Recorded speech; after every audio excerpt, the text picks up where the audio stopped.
Joining us now in studio, Uncle B, dual threat analyst and national champion at BYU, Blaine Fowler. Blaine, nice to have you with us, man. Shasta cream soda. Oh, cream soda is amazing. Shasta cream soda. Yes. I grew up with Shasta. In But New you're York? right. Yeah. In New York. But they do say that back there, like, Yeah. hey, do you guys want a Coke? And you're like, yeah, well, what kind do you want? You just asked me, I want Coke. Yeah, exactly. They're like, no. Like, do you want a root beer or a Sprite or an orange or what do you want? Or a Shasta? I did that. Yeah. If you ask for a Shasta in that situation, you're not gonna get it. It's strawberry Hey, kiwi. can I have a Shasta Ooh, cream yes, soda? remember Strawberry strawberry kiwi kiwi. was good. Shasta is delicious. Oh, yeah, strawberry kiwi is good. Yes. When I would drink that, I'd be like, "Swish! we This should is great." We should have fun with that. Do you want a Shasta? That should become our thing. We're going to do now. it from now on. Really? That's our So thing? my Shasta? brother-in-law Jeff, he's everything we do as a family. He's responsible for the drinks because he has a huge cooler, and he always comes with a whole cooler packed with ice, full of Shasta. Right here Are in you Utah. serious? Right here in Utah, always packed with Shasta. It's been years since I've had Shasta. Yeah, no, I don't know where he gets it, but he gets it here in Provo someplace, and the party drink of the Fowlers is some type of Shasta. You know, next week we'll talk about Snapple. Okay. This segment brought to you by Shasta, apparently. Good grief. Strawberry kiwi. Hey, Blaine, always fun to have you. Hey, it was great to talk to you, Blaine. Yeah, Yeah, thanks, guys. now that we've got that out of the way, let's have you answer the Twitter question or the Twitter fill in the blank. Wrap up last night's BYU basketball win over St. Louis in one sentence. Oh, BYU's inside. That's more than one sentence. I like put commas. Somebody tweeted out the bigs are back. I like that. That's perfect. I think. The bigs are back. But to me, it's like something that would say inside out game alive and well at BYU. Yes. Something like that. Yeah. Yes. Inside out. And that's what, talking to Dave Rose before the season even started, we said, what's going to be different? And he said, well, we have been practicing leading up to these games kind of a different offensive mindset. Last year, the guys went out, and he didn't say this. I thought they were hunting threes. So the guys were like, I got to find a three. We got to find a three. This is what we have to do. They were literally hunting for threes and trying to find threes. They dribble into threes. They come off of a screen and shoot a three off balance. And they shot a decent percentage from threes, but I thought there were a lot of times when they were forcing threes. And so from day one in camp this year, this has been a team where the emphasis from the staff has been, this is an inside-out team now. So these bigs need to get a touch every time down the floor. Now, he's not telling them they don't have the green light to shoot a three in transition or if they're open, but I don't think that Dave and Quincy and this whole group and Terry want these guys to come down and just hunt threes and dribble into a three and shoot it off balance. And so with that, against a team like St. Louis, who's a little bit undersized compared to normal for them. That's not a great St. Louis team. I've done a bunch of their games in the A-10, and they're picked toward the bottom of the league this year, so keep that in mind. But they could not contend with BYU's bigs. And so if you've got a philosophy that's, hey, we're going to go inside out, and your inside is just dominating, well, that's what's going to happen. I think this is a great thing because BYU's lived and died from the three, which is one of the lowest percentage shots on the court, right? Efficient because you get 3 points, but BYU is able to have an off shooting night and still score 92 points with 3 threes. Yeah, that's amazing to me. And one of the things I think we're going to find as the season progresses, and they've had this in a few of the games this year, they're not falling in love with threes. So they don't feel like they desperately have to go get threes. They're not shooting 30. Yeah, and so it's not like, hey, they shot 29% on whatever of 36s, which is great. What I like about this team is I think that there's versatility in this team, and I think they're capable of shooting threes. I really believe that because when you look at the individuals that are on this team, they have plenty of guys that can consistently shoot threes. And my belief is they're longer in this system where they're playing the inside-out game. In the long run, they're going to shoot a higher percentage from three because they're going to get better threes.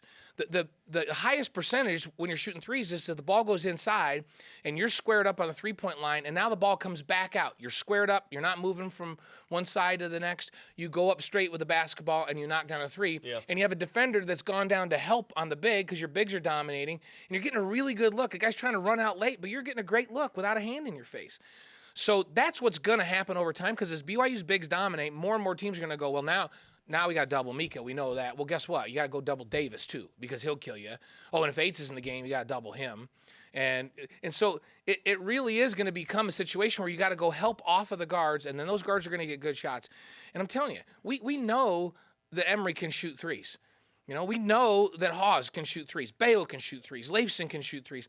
And Elijah Bryant, I think he's being hurt a little bit with his distance shooting from missing so much of camp and not being there for all of that. And I think he's banged up a little bit. And he can shoot threes. I mean, and I'm missing people. There's more than that can shoot threes on this team. So I think in the end, they're going to be a higher percentage three-point shooting team than they have been because they're going to go inside out.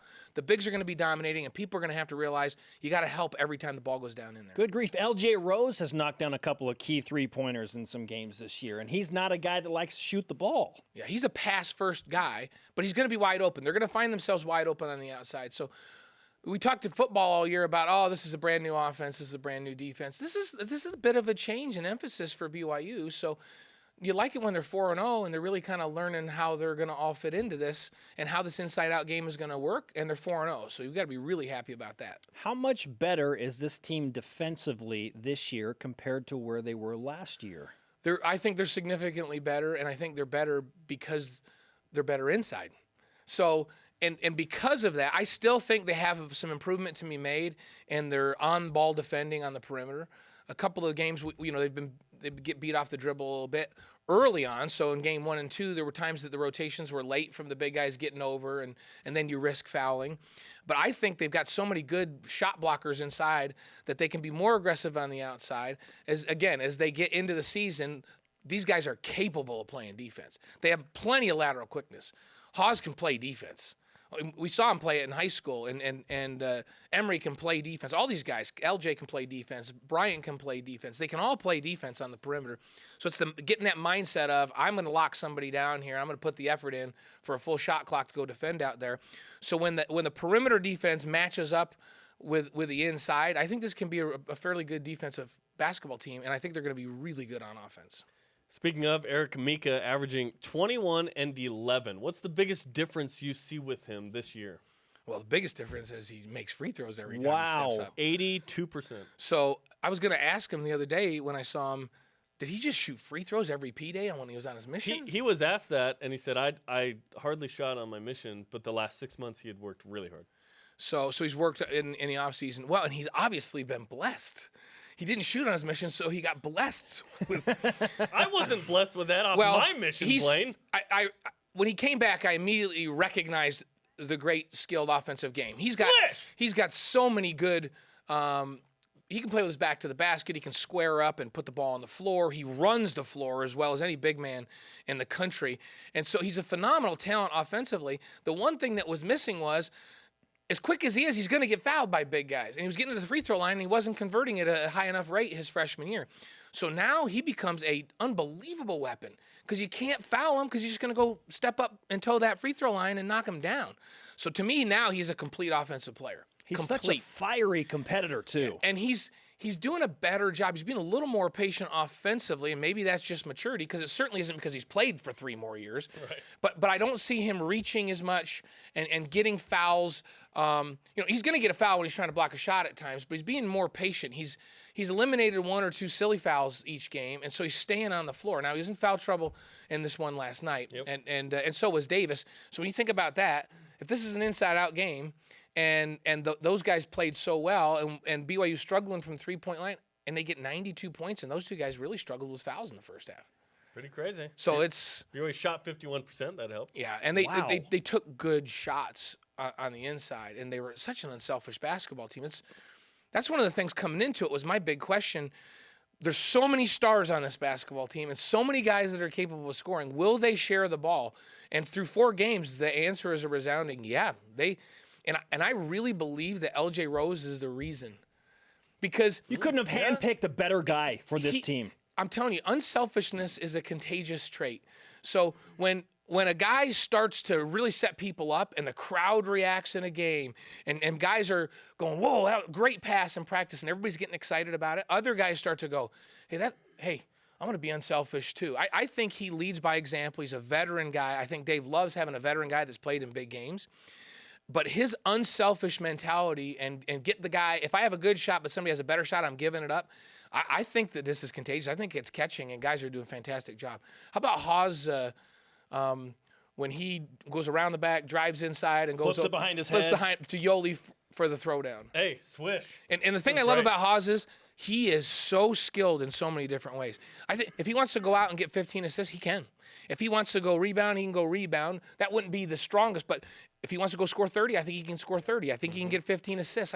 He can do so many things, and that's what I love about this basketball team. If they play a great big team, they can match up with that. If they play a team with quickness, they can match up with that. Dave has so many options now of combinations to match up with whoever they're playing. All right, let's finish with a football question. It's been basketball-centric today because BYU is playing in Las Vegas and playing well at that.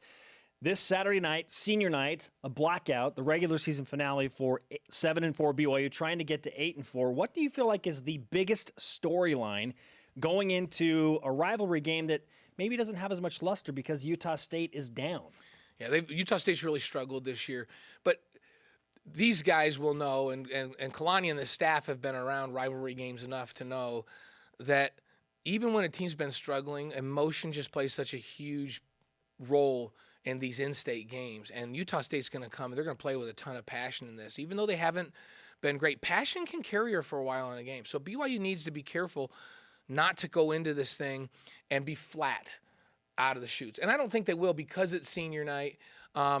And Jamal looks like he practiced yesterday, and if he can be healthy, to me, that's the biggest storyline. Can Jamal come in now and extend that record and play like we've seen him play and finish this season off right with a great flurry on senior night at Lavelle Edwards and then into a bowl game? So to me, Jamal's the story for this one. But the rivalry is also the story, and BYU cannot afford to play flat. When you play flat and you let a team that's been struggling get confidence and start to get on a roll, sometimes it's hard to stop that roll. Yeah, so I think early in this game is important. All right, Blaine, great stuff. Our dual threat analyst bringing it from Shasta to blackout on Saturday night for BYU football. We got you taken care of. Shasta cream soda is where it's all at, brother.